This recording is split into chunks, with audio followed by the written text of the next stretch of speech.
வணக்கம்.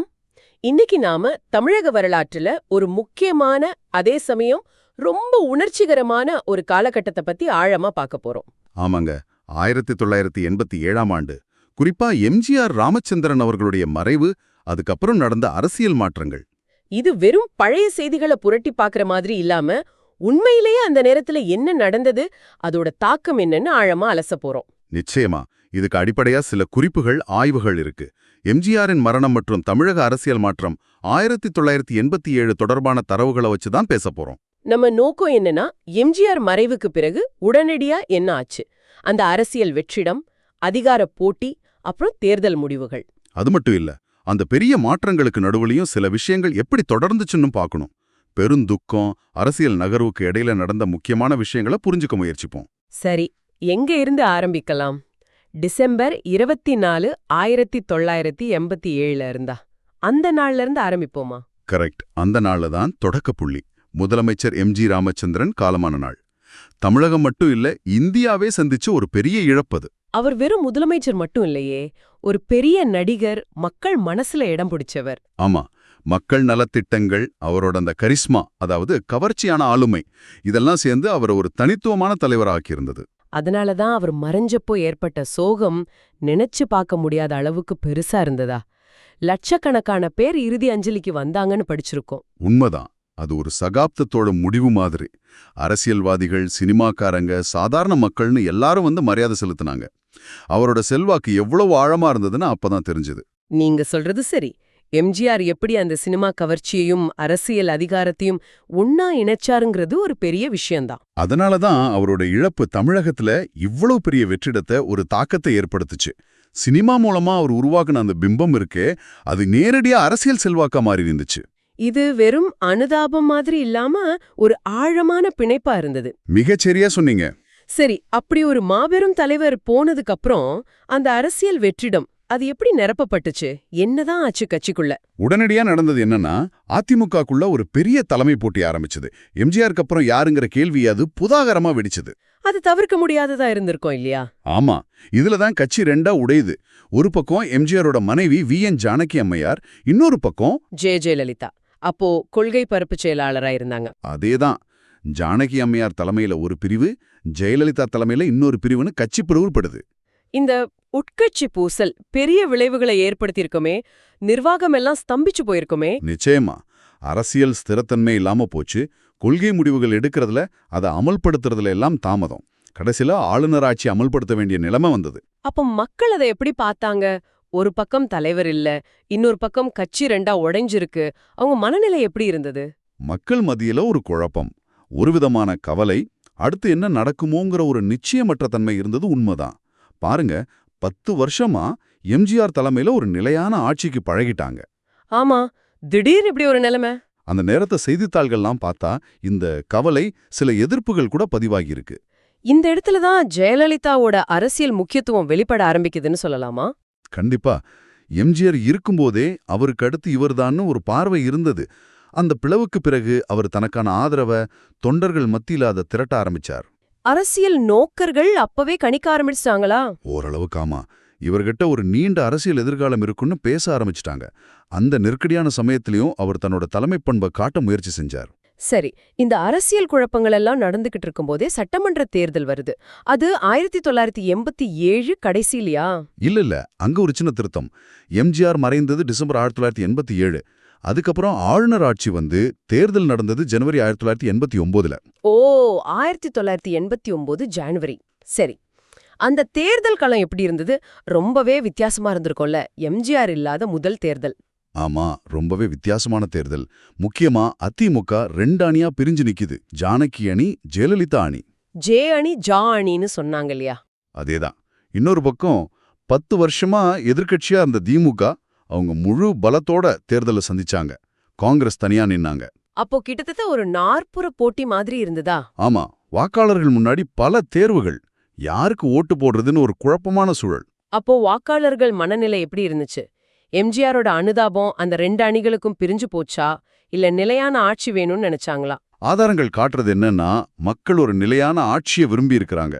எம்ஜிஆர் மறைவு, கட்சி பிளவு இதெல்லாம் ஒரு வித சோர்வை ஏற்படுத்தியிருக்கலாம். அப்புறம் 10 வருஷம் ஆட்சிக்கு பிறகு ஒரு மாற்றம் வேணும்னு நினைச்சிருக்கலாம். தேர்தல் முடிவுகள் அது எப்படி அமைஞ்சது? முடிவுகள் ரொம்ப தெளிவா இருந்தது. கருணாநிதி தலைமையிலான திமுக தனி பெரும்பான்மையோட ஜெயிச்சு ஆட்சி அமைச்சாங்க. அப்போ அதிமுக அணிகள் 2 அணிகளுமே கணிசமான ஓட்டுகளை பிரிச்சுக்கிட்டாங்க. இது திமுக வெற்றிக்கு ஒரு முக்கியமான காரணமா அமைஞ்சது. ஆனா இதுல ஜெயலலிதா அணி ஜானகி அணியை விட அதிக இடங்கள்ல ஜெயிச்சு பிரதான எதிர்க்கட்சி அந்தஸ்து பிடிச்சாங்க. ஓஹோ, அப்போ ஜெயலலிதா எதிர்க்கட்சி தலைவர் ஆனாங்க. ஆமா, இதுவே அவங்க அரசியல் வளர்ச்சிக்கு ஒரு பெரிய படியா அமைச்சது. அப்போ இந்த 1989 தேர்தல் முடிவோட முக்கியத்துவம் என்னன்னு சொல்லலாம்? இது பல விஷயங்களை நமக்கு காட்டுது. ஒன்னு, எம்ஜிஆர் மாதிரி ஒரு தனிநபர் கவர்ச்சி இல்லாதப்போ கட்சி அமைப்பு எவ்வளவு முக்கியம், அது பலவீனமா இருந்தா என்ன ஆகுங்கிறத காட்டுச்சு. வாக்குகள் பிரிஞ்சது அதோட நேரடி உதாரணம். சரி. 2வது, எவ்வளவு பெரிய தலைவருக்கு பிறகும் மக்கள் கடைசியில ஜனநாயக வழியில தங்களோட தேர்வை வெளிப்படுத்துவாங்கங்கிறத இது உறுதிப்படுத்துச்சு. 10 வருஷத்துக்கு அப்புறம் திமுக மறுபடியும் ஆட்சிக்கு வந்தது ஒரு பெரிய அரசியல் மாற்றம். சரி, திமுக ஆட்சிக்கு வந்துச்சு. கருணாநிதி முதலமைச்சரானார். அவரோட ஆட்சி எப்படி ஆரம்பிச்சது? ஏன்னா ஒரு பெரிய இடைவெளிக்கு பிறகு வர்றார். ஆமா, அது ஒரு மறுபிரவேசம் மாதிரி தான். அவரோட அணுகுமுறை முதல்ல நிர்வாகத்துல ஒரு தொடர்ச்சியை கொண்டு வரணுங்கிறதா இருந்தது.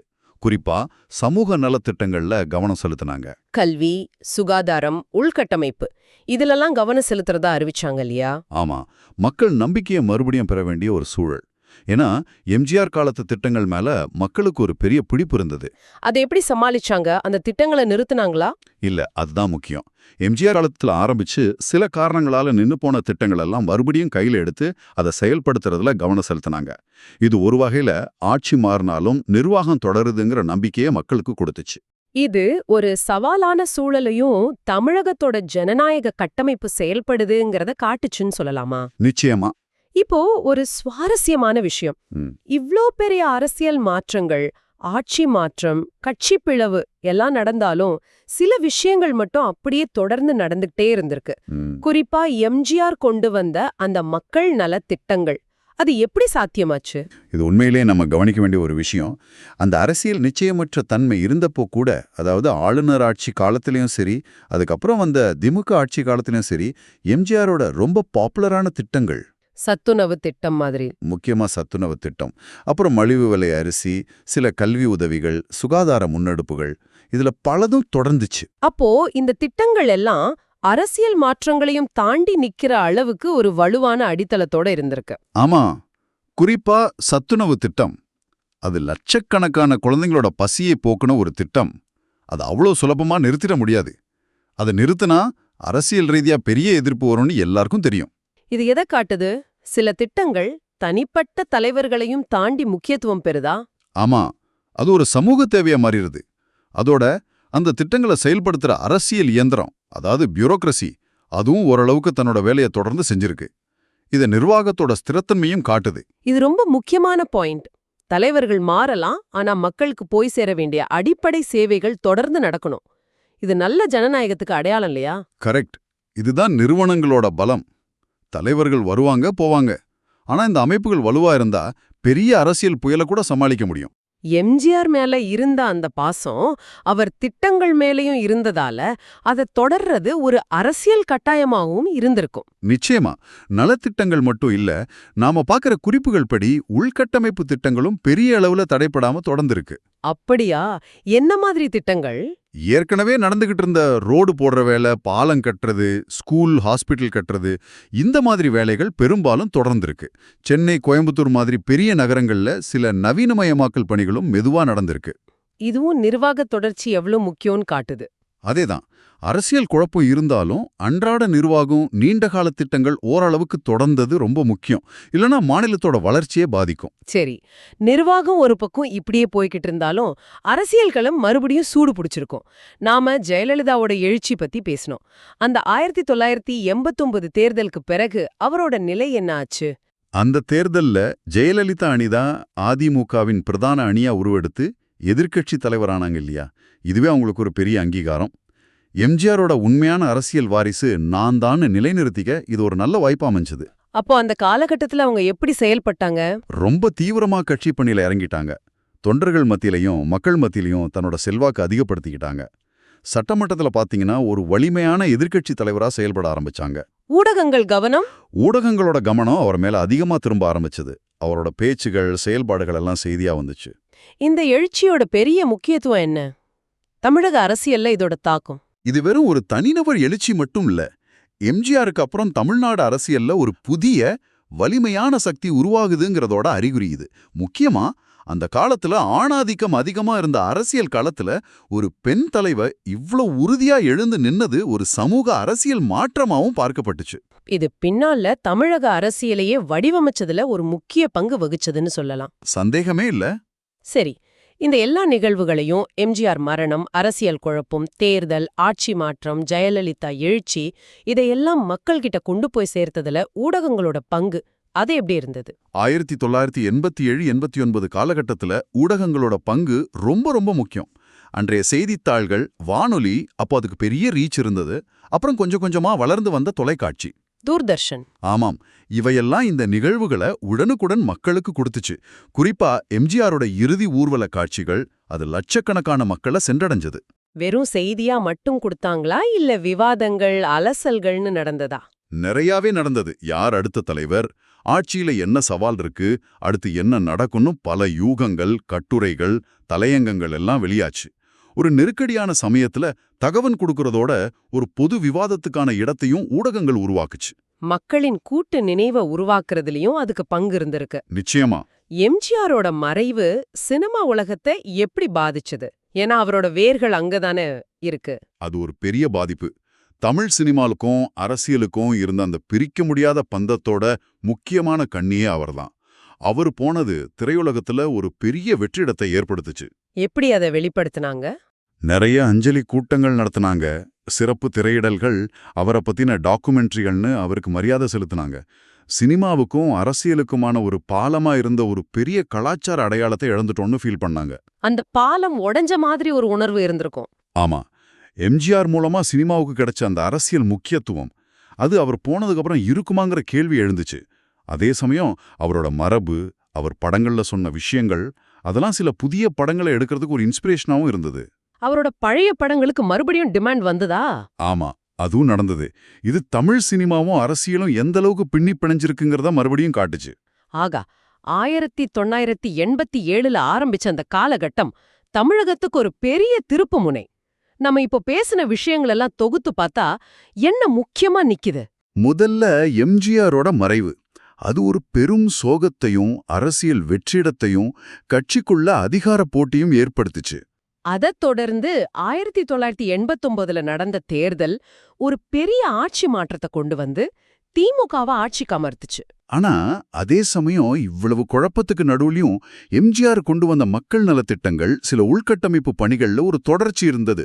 அது ஆச்சரியமான விஷயம். அதோட ஜெயலலிதாவோட அரசியல் எழுச்சி, எதிர்க்கட்சி தலைவரா ஆனது, அதுவும் இந்த காலகட்டத்தோட ஒரு முக்கியமான அம்சம். ஆனா இது பின்னால தமிழக அரசியலோட போக்கையே மாத்துச்சு. அப்போ இந்த 1987-89 காலகட்டத்தை நம்ம பார்க்கும்போது இது தனிநபர் ஆளுமை, கொள்கைகள், மக்கள் உணர்வு, அரசு நிறுவனங்களோட செயல்பாடு இது எல்லாம் எப்படி ஒன்னோடு ஒன்னு சேர்ந்து இயங்குதுன்னு காட்டுது இல்லையா? மிக சரியா சொன்னீங்க. ஒரு பெரிய தலைவரோட அந்த கவர்ச்சி இல்லாதப்போ அரசு அமைப்புகளோட ஸ்திரத்தன்மை, நிர்வாக தொடர்ச்சி எவ்வளவு முக்கியம்னு உணர்த்துது. அதே சமயம் அந்த தலைவரோட மரபு, அவர் கொண்டு வந்த திட்டங்கள் எப்படி தொடர்ந்து ஒரு தாக்கத்தை ஏற்படுத்துதுன்னு பார்க்க முடியுது. உண்மைதான். சரி, இப்போ உங்களுக்காக ஒரு கேள்வி. இந்த தரவுகளை வச்சு நீங்க யோசிச்சு பாருங்க. எம்ஜிஆர் மாதிரி ஒரு பிரம்மாண்டமான ஆளுமை இல்லாதது அவர் கொண்டு வந்த மக்கள் நல திட்டங்களோட தொடர்ச்சிய உண்மையிலே எப்படி பாதிச்சது? அதாவது அந்த திட்டங்களோட முக்கியத்துவத்தை இது இன்னும் அதிகமா உணர்த்தி அதை பலப்படுத்துச்சா, இல்லனா தலைவரோட நேரடி கண்காணிப்பு இல்லாததால அதுல ஒரு தொய்வை ஏற்படுத்துச்சா? ஒரு தலைவரோட கரிஸ்மாவுக்கும் ஒரு நிலையான வலுவான நிர்வாக அமைப்புக்கும் இடையில இருக்க வேண்டிய சரியான சமநிலை என்னவா இருக்கும்னு நீங்க நினைக்கிறீங்க? இதை பத்தி கொஞ்சம் யோசிச்சு பாருங்க.